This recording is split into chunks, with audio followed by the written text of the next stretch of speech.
Hey boys and girls, it's Miss Larison. I have a read aloud for you. This one is called The Worst Christmas Ever, and the author is Kathleen Long Bostrom.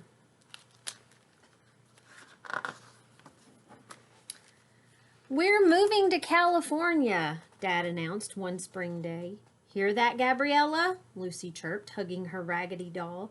We're going to California. Jabberwocky, Matthew grumbled. I don't want to go. It'll be an adventure, Mom said. That night, Matthew snuggled under the covers with his old dog Jasper. Jasper licked Matthew's tears and fell asleep, snoring his groggy, doggy snore.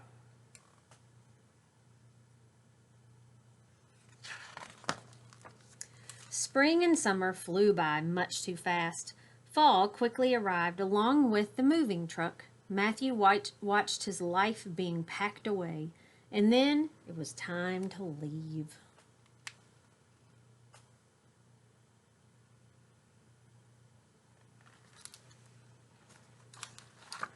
At his new school, Matthew counted the hours until he could run home to Jasper. At church, nothing felt right. Matthew didn't know the songs. The prayers sounded different. Pastor Parker called him Mark. Outside, everything looked wrong. Trees don't change colors here, Matthew said to his mom one October day. Remember when I covered Jasper in leaves? He pictured the old dog bursting through, snorting and sneezing and wagging his tail, leaves showering around them like autumn fireworks.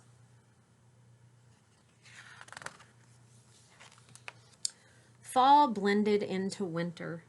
Christmas is coming, Lucy shouted. Let's get our tree, Mom said. This will put us in the spirit. Jabberwocky, Matthew muttered. No snow. Worst Christmas ever. It'll take a miracle to make it feel like Christmas.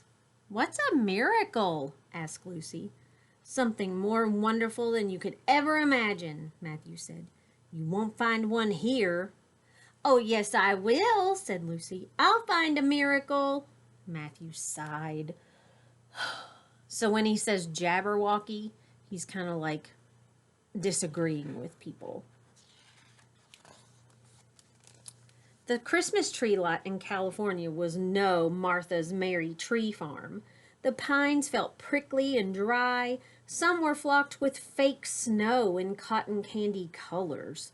Lucy beamed. Let's get a pink one. Green will do, said Dad. Could you imagine a pink Christmas tree or a purple Christmas tree? Or I even see a blue one. After the tree was up, Matthew found Lucy scrambling under her bed. What are you doing? Asked Matthew. I'm looking for a miracle. You said I wouldn't find one, but yes, I will. No, you won't, Lucy. Matthew shook his head, and he smiled just a little.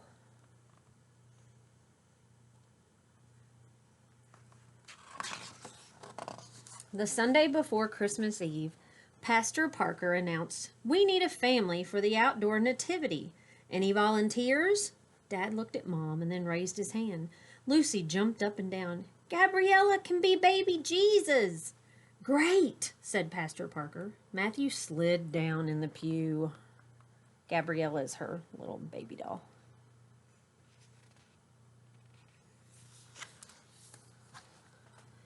For hours, Lucy practiced wrapping Gabriella in toilet paper. Mary wrapped up baby Jesus like this, she explained. Matthew groaned. 3 days before Christmas Eve, Matthew took Jasper to the park. A squirrel darted by, and the dog lumbered across the street and into the bushes. Jasper, come back, Matthew called, but Jasper had vanished. Matthew raced home. Jasper's gone, he sobbed. The family searched for hours until it was too dark to see. Nothing.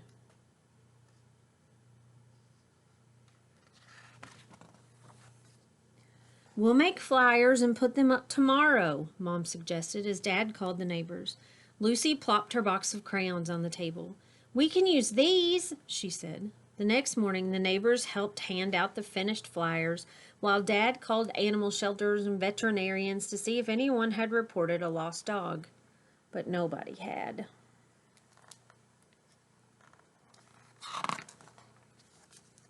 That night, Matthew could not sleep. He missed Jasper snuggling next to him and the sound of his groggy doggy snore. No Jasper the next day.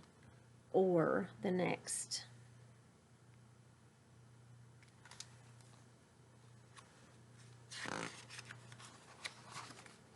Christmas Eve arrived, but Matthew didn't bubble with the usual excitement. His spirit felt as flat as a can of stale root beer. It didn't help that Lucy sang "Away in a Manger" to Gabriella over and over.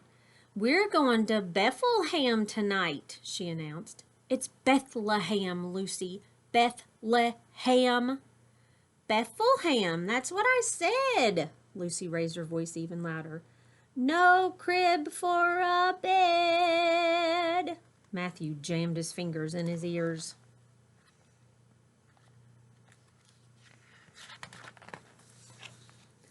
At the Christmas Eve service, Matthew lit his candle and sang with the others, but his heart ached for Jasper, lost somewhere in that terribly silent night.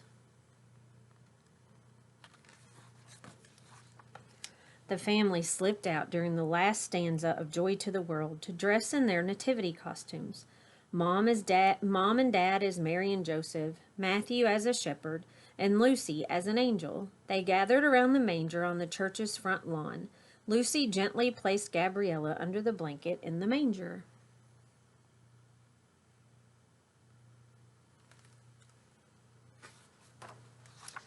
Others joined the Holy in Its Own Way family. In the manger, Gabriella looked almost real. As everyone sang carols around the Nativity family, a thick fog rolled in, swallowing the tops of the trees and the edges of the church. Matthew closed his eyes and imagined the snow he missed so much. Then Lucy gasped, "Oh, look, everybody! Look!"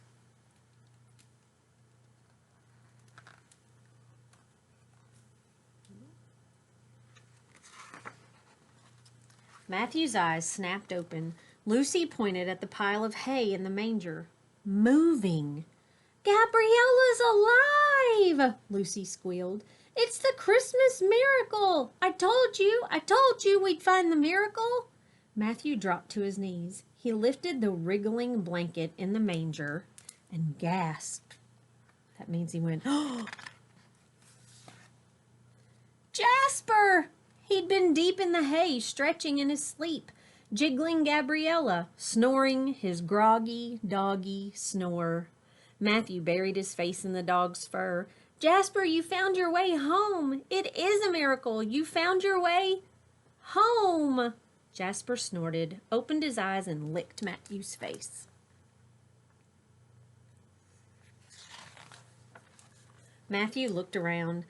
Dad with his arm around Mom, Lucy cradling Gabriella, Pastor Parker and all the church folks smiling, and Jasper back where he belonged.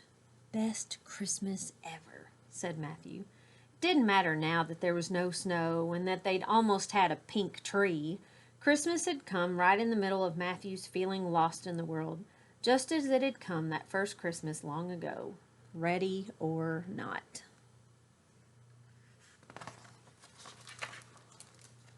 The end. I love that book.